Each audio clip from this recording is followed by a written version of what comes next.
Giselle was a woman who smiled a great deal. Her jade eyes seemed to glimmer every time she made a new face. And the more she smiled, the more vibrantly she spoke, the more suspicious I became. I couldn't trust someone who smiled that much, especially not a woman. And the way she kept trying to get friendly with me didn't help that impression at all. I had a hard time believing she honestly wanted to get to know me. I couldn't help but think she was trying to fish for information. Anyone who tried to get close to me had to have some ulterior motive, like Amy, who had only done so to satisfy Mother. Perhaps my mistrust could have been considered paranoia, but even 10 years later, flashes of that nightmare would still come back to me from time to time. It would take more than a few attempts at being nice for me to trust this stranger.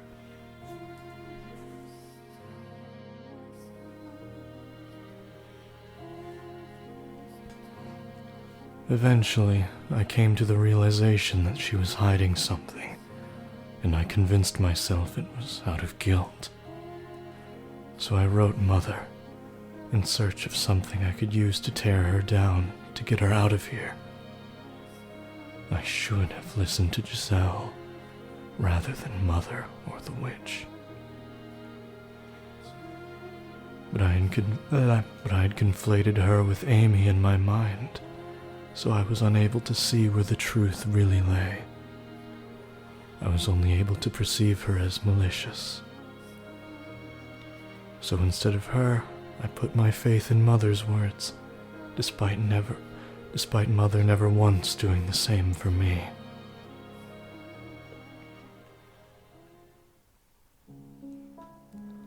My beloved daughter, Michelle, I deeply regret having to put you in this situation. I never wanted to let that woman get anywhere near you. She is a witch, a terrible, sinful witch, a dreadful, tainted woman. She lay with my husband, with your father. She's a lowly merchant girl who wormed her way into our family so she could exploit your father for money. She committed a grievous sin, the sin of adultery. I tried to have her executed, but your father wouldn't allow it. So instead he had her banished to atone for her sins, unaware that you already live there. And I could not tell him either, for that is mine and your brother's secret. I pray you could find it in your heart to forgive your mother for her failings.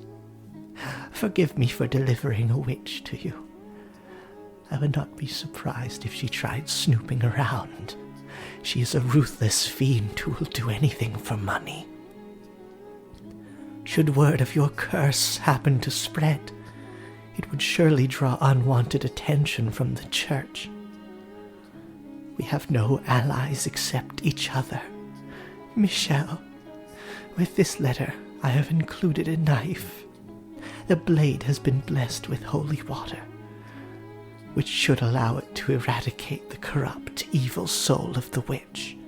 I ask of you, with all my heart, to send that awful creature back to hell. God. Liddy is the cause of so much suffering in this game. It's insane. It was storming that night. Erratic claps of thunder ripping through the sky. Giselle let out a panicked scream, shoving me back, and the look in her eyes kicked into motion emotions I had thought I'd lost. I knew that face. I knew that scream, because that face had once been mine. I had screamed with that same utter despair at the world.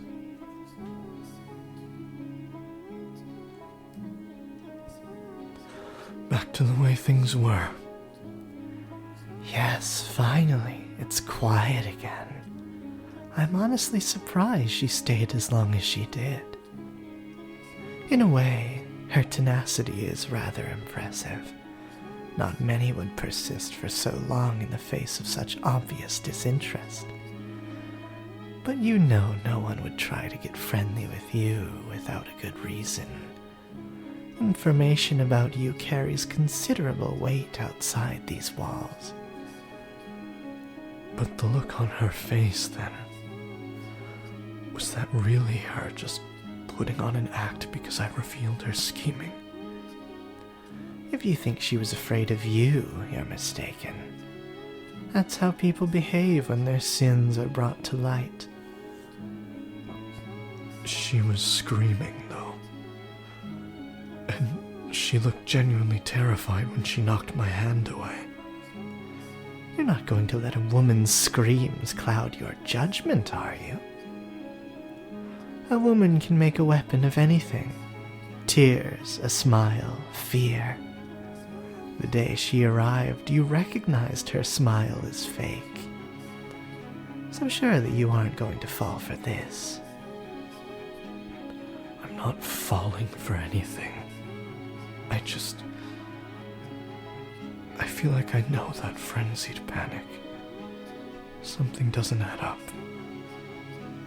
Just nothing, my dear. In fact, what perplexes me is why you didn't simply kill her when you had the chance.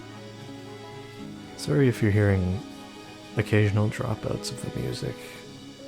I've been noticing that while editing to some of the episodes. It's annoying. I think it's just a fault of my shitty capture device. Are you afraid of the sight of blood? The blood of your tormentors has no more worth than that of a wild boar. You should have sliced her throat without a second thought. Although, I suppose that would have made quite the mess. Now that makes more sense. You were not afraid of hurting her. You merely didn't want the burden of having to clean up afterward. How very like you. Be quiet. Oh, come now. That woman's finally gone, and it's back to the two of us. To just the two of us, and you don't want to talk? Silence, please. As you wish. I will celebrate your accomplishment in silence, my dearest friend. I imagine she's out there, half buried in the cold earth by now.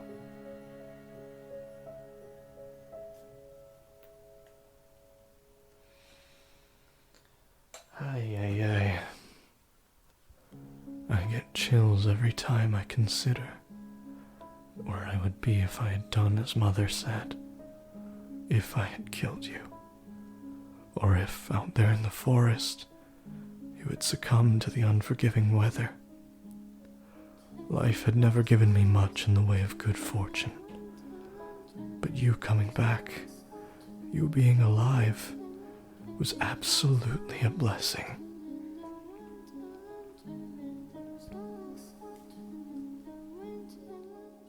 I'm done! I can't take it! I'm through with this whole world! You don't have any idea what I went through there. How hard it was just to keep myself together.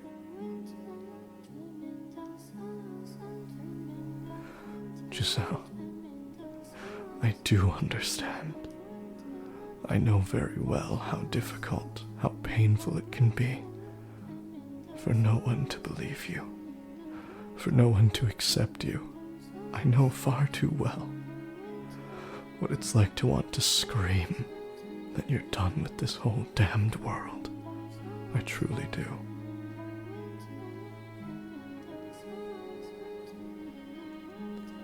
That day, for the first time, we saw past the surface.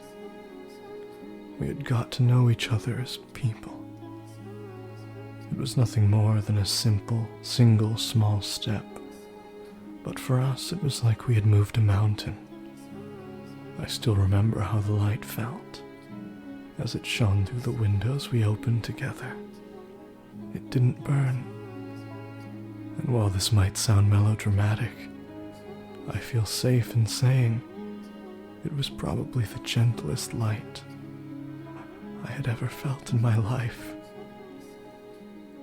God, that's just beautiful right there.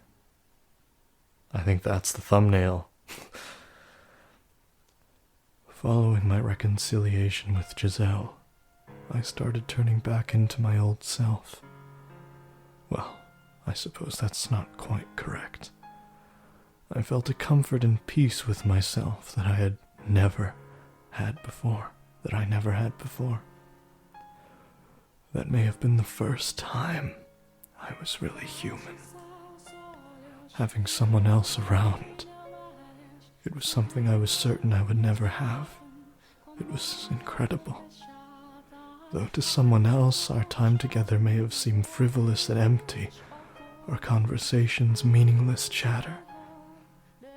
I'd never thought the day would come when someone would laugh at something I said, when someone would smile at the sight of me.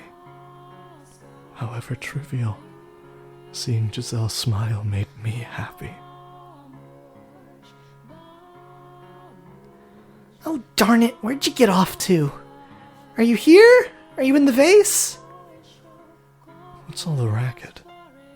Is something the matter? Ah, Master. God, she's... Every time it's been a while and we see her, she's just strikingly beautiful, man.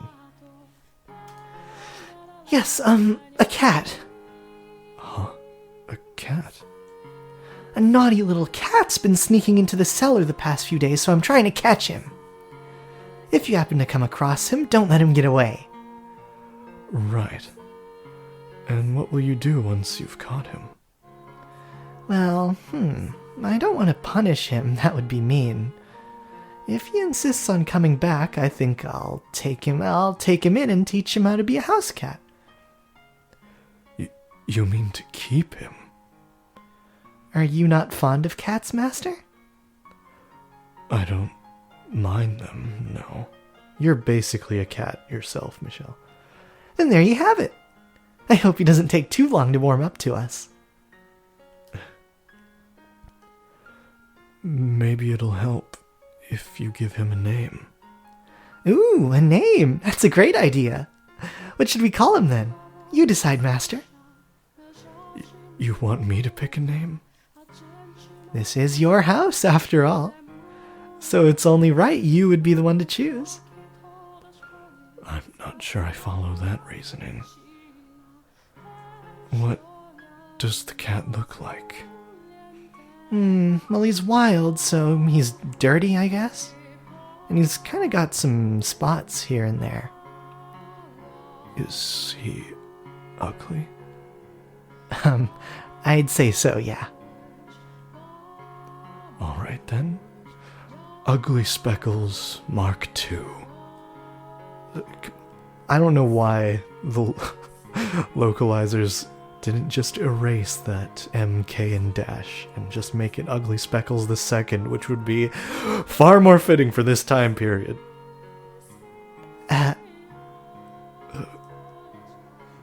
That's a name? Why on earth would you want to call something that? And what does Mark II even mean? Be quiet! That's really funny. My delivery of him made me laugh.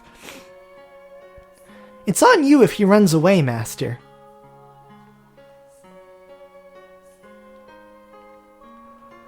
My time with Giselle made a normal person out of me.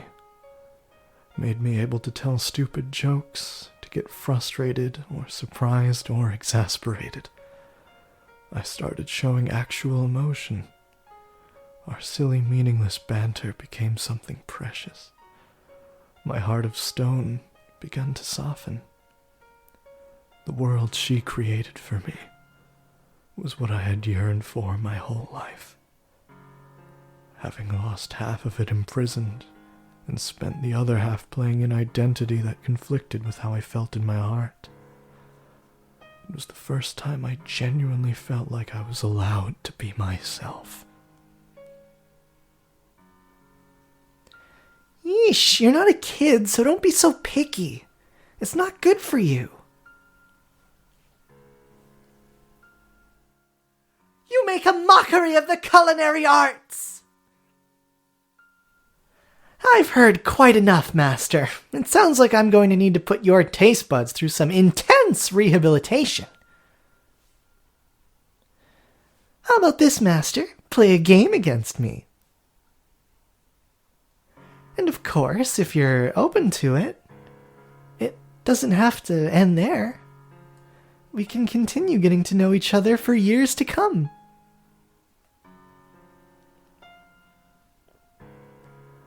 Giselle, though I did my best to not show it, I think that I treasured our time together even more than you did.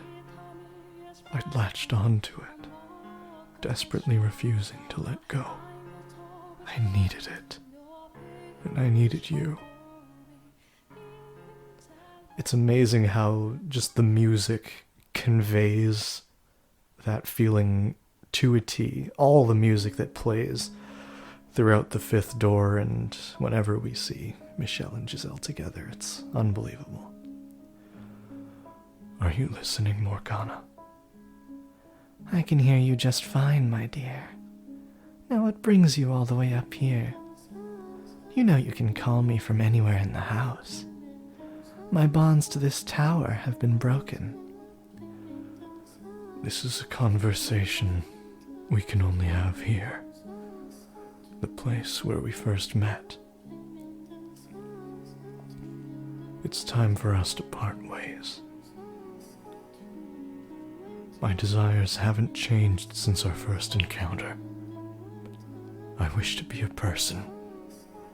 To be a man. Exactly. When I'm with Giselle, I am that. She makes me into the person I always wanted to be. And now you wish to be rid of me, so you can complete your descent into the realm of the unclean. I do. You came all the way up here just to tell me that. A needless formality. I'm sorry, Michelle, but we are kindred spirits, as much as you may want to deny it. You could be second only to God, yet you spurn his gift. I am nothing like you. I am a human, nothing more. I shall not condemn you for your unyielding resolve, but rather pity you for being so utterly blind. Allow me to make a prediction before I depart, Michelle. Cursed namesake of an archangel. You may think you're making some sort of progress, but the fact of the matter is you've gone nowhere. Will that smile of Giselle's be able to withstand your secret? You know better than anyone that no one can accept what you are, not even her. You will never be with anyone. I understand that. No, Michelle, you don't understand, but you will soon enough. What you have now is not true happiness. It's empty, naught but a masquerade. And when the night is over, the masks will come off. So what if it isn't permanent? Isn't it real? So what if it isn't permanent, isn't real? Does being ephemeral make it worthless? Why can I not want something that doesn't last forever? This is the first time I've ever found joy in life. Those moments of happiness only serve to worsen the loss. The sweeter the honey, the more you despair when the pot runs dry. Sooner or later, you will return to me, begging for my help. This is... Too many people in the world have this mindset, man. even if the despair is greater upon losing something you cherished. I find reflecting upon that despair that too is an inexplicable, irreplaceable experience. That feeling of such immense despair, it like awakens something in your soul, man. It's good for you. It's healthy, it's human. But of course, Morgana doesn't see the value in anything human related. And I have every intention of giving it to you. I will not hold this over you either. For when you come to me, it will be in the time of your utmost despair. And when your little paradise family comes crumbling down, you will become what I am. So I will take my leave from your side in anticipation of that day. Until we meet again, my dear. Now, is this before or after Giselle confessed her love to him? That's the question, because Morgana came back to revisit him there. Yeah, she's still calling him Master. Oh, hello, Master. I was just looking for you. I heated up some wine and thought you might... is something the matter? No, I'm fine. Thank you. No, it's nothing. All I did was warm it over the fire. Are you sure nothing's the matter? I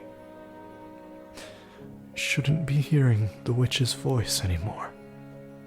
So yes, I am fine. Oh, wow. Oh. That face is one of the most disarming things you'll ever see in a video game, man. That's wonderful news, Master. Maybe that was a bit too sentimental, because she doesn't believe the witch is real. That's wonderful news, Master. It is.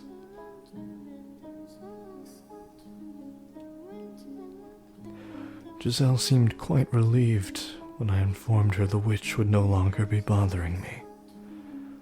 I knew she didn't believe in the witch, but that wasn't what mattered.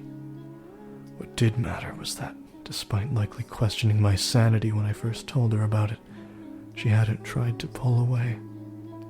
She treated me the same as before. She never stopped smiling. And that meant so much more than whether or not she believed in the witch. With Morgana's voice no longer constantly in my ears, my life started to feel like some approximation of normal. In fact, I would say I was probably happier than most. Nevertheless, I intended to keep a certain degree of distance between us. For what the witch had said rang truer than I wanted to admit. You will never be with anyone. Having been born into this body, that was my reality, and there was nothing I could do to change it. I had come to accept that. Or so I'd thought. I wasn't going to covet what I couldn't have, but I had gotten a taste of that sweet happiness. I had started to develop a great affection for that smile, and as much as I tried to tell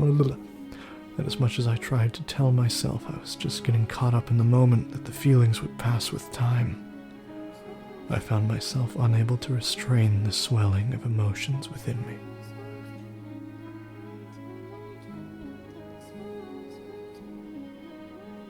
That day by the fireplace, I thought that all I wanted from you was friendship. To have you in my life, always nearby. I thought that if we were simply friends, I would still be able to see that smile, even if you were to learn what I was. That if we were merely friends, you would be able to accept that. So I would keep these things I felt inside at all costs.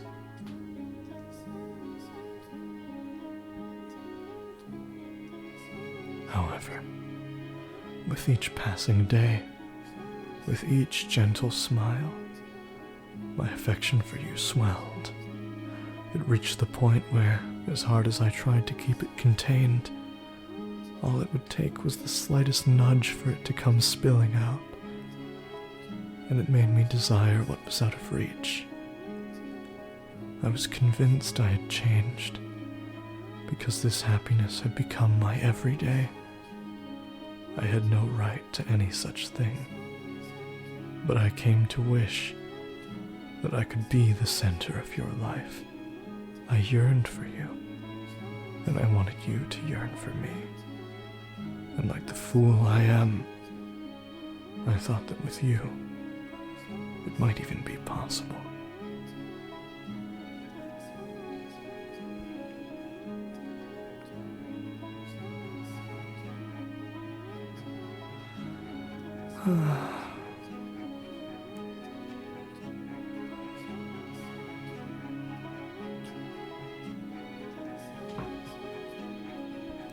Honestly, it's no trouble. I mean it. You just took me by surprise, that's all. I am pleased. It doesn't matter how it turns out. You drew it for me, Master. Whether it's good or bad is irrelevant. I would be happy with anything drawn for me by the man I love. God, the music always with the perfect timing. That one word set me into motion, for I had long since fallen deeply, utterly in love with you, and there was no escaping that.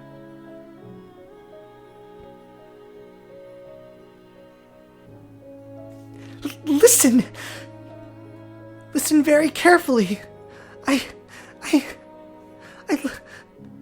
love you. I love you so much, I feel like my heart is going to explode.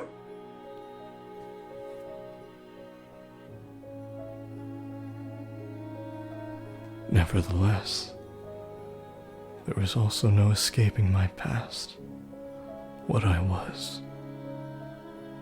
Knowing I could never truly be with you, that I could do nothing about this body, I pushed you away. But seeing all the color drain from your face, I knew I had to take that step. I thought that maybe you could change my world, if you really did love me as much as you said. Together, we could change everything. We could walk a new path, side by side, and so, I decided to trust my heart.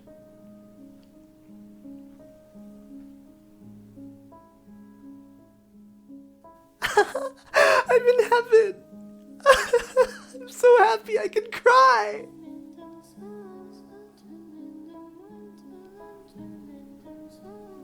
I, too, was elated.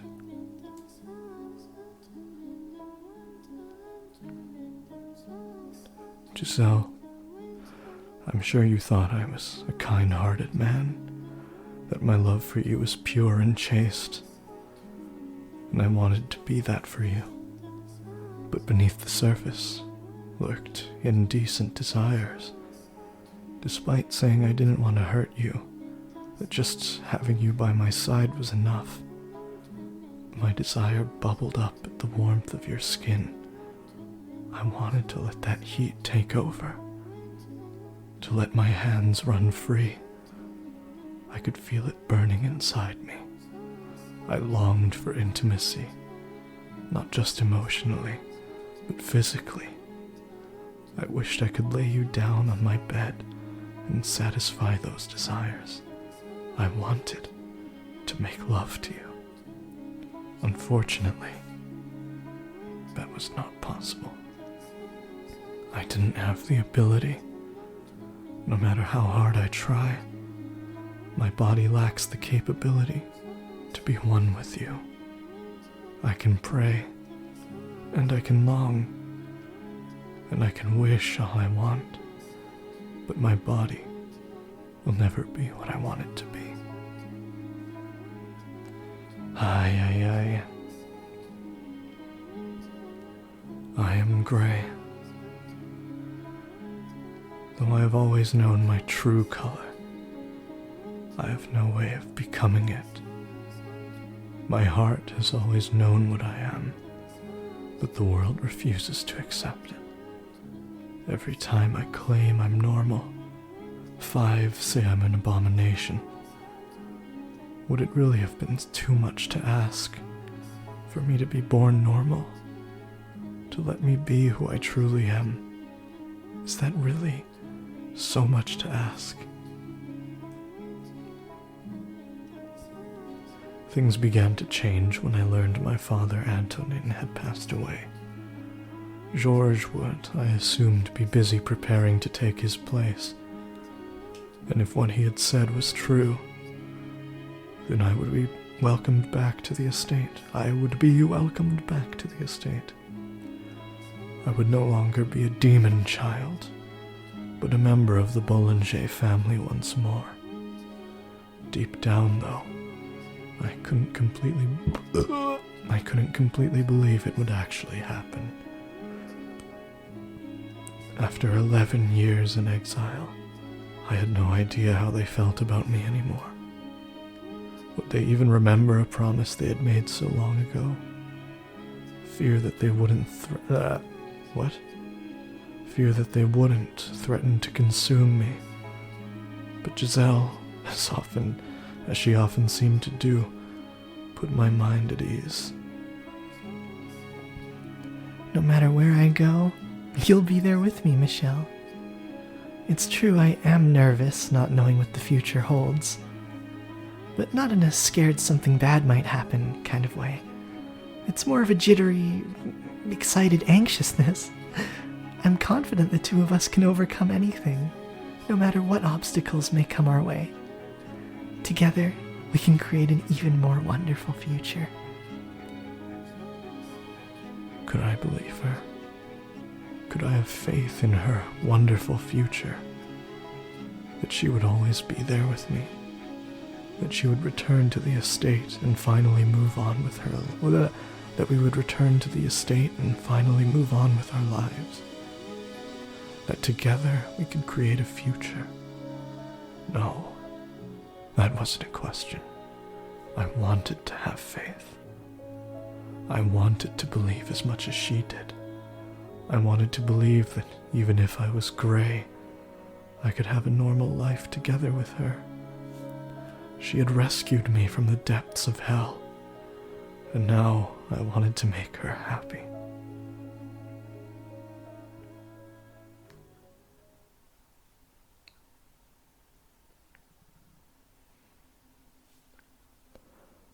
After taking that step in our relationship, I made numerous attempts to reveal the truth about what I was. But every time I tried, sharp pain gripped my chest, and my words faded into nothing before they could reach my lips. I knew that if our relationship were to continue, I would have to tell her eventually, but merely imagining her face twisted in disgust nearly crushed me. That's not good sentence structure to put merely and nearly, so if you put them side by side, that's another thing, but, well, just listen. I would have to tell her eventually, but merely imagining her face twisted in disgust nearly crushed me. That is not so good mouthfeel. Which is rare for this game. She was everything to me. And so, as we prepared for our departure, I decided it was time to make some changes. It was time for me to break out of my rut. And what happened next depended largely on whether Mother and my brothers were willing to accept me as a man. The course my future took was in their hands, in their hearts. If they couldn't accept me, then I couldn't return home. I prayed from the bottom of my heart that things would turn out for the best, that my family would accept me for who I was, and that they would accept what I had with Giselle. I decided I would tell Giselle everything after I received their responses, and I hoped dearly that she would join me wherever I ended up. I couldn't provide Giselle the same kind of happiness a normal man could, but if she and my family accepted me, I would do anything I could to build a happy family with her in my own way. And so, I sat down to write. Dear Mother, there is something I wish to tell you, something that means a great deal to me. So I ask of you, please hear me out. And I ask of you, please accept it. Mother, I no longer bear any resentment for my present lot in life. Nevertheless, I would ask of you to concede one thing, that I was never cursed, that I was always your son, that I am Michelle, not Michelle. I have found someone whom I care for deeply, a woman, and I love her with all my heart. I would like to spend the rest of my life with her. I do not wish for much, simply to have a quiet life with her, to go through our days together, man and woman. That is the one thing I want. Mother, I know you're aware that my body is no longer female. I am a man. My heart is male. And I ask of you to please accept that. I have no grudge with you. In fact, I am incredibly grateful to you for bringing me into this world. With love, your dearest son. But rather than a reply, I received a visit from knights ordered to kill me.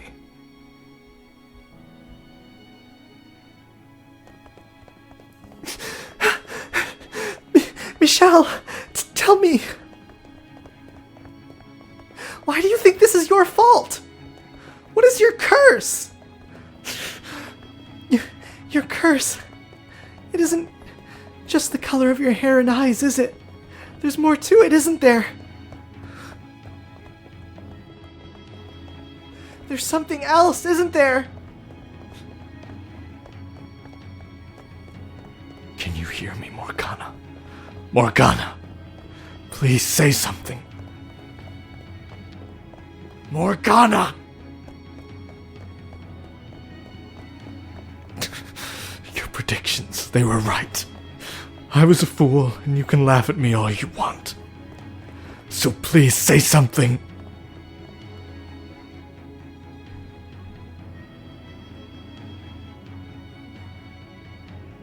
Death.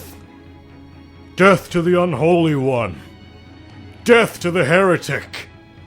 Death to the witch.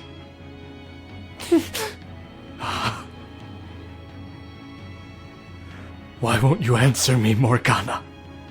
Why can I not feel you there beside me? You said you would help me when I came for it. Well, here I am, begging for your help.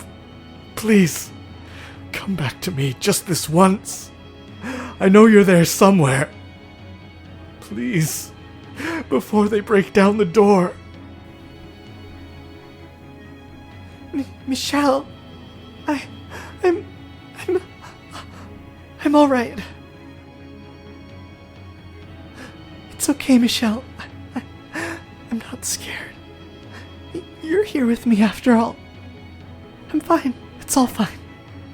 So please, hold me until it's all over. Please stay with me. Michelle, my dear, why would you ever believe that fairy tale nonsense? Why would you ever think a wonderful future awaited you? Morgana. Here you are now, wretched, pitiful, For that you have my sympathy. I will help you in your time of need. Finally you speak. Michel? I can feel the despair emanating from you. You hate it. It kills you. This is how you're rewarded for fighting to be yourself. You know exactly who sent those knights, don't you? They rejected you. Rejected what you are. Hey, Michel, are you all right? Your family, unable to accept your body and heart, branded you a heretic and turned you over to the church. Yes, they did. And did you hear what the knights were saying? They've even accused you of being a witch, taken my sins and placed them on you. Come back to me, Michel! You hate them, don't you? You want to curse them, don't you? You want to kill them, don't you? I shall grant you that wish. Out of your hatred and despair, I shall make my own wish.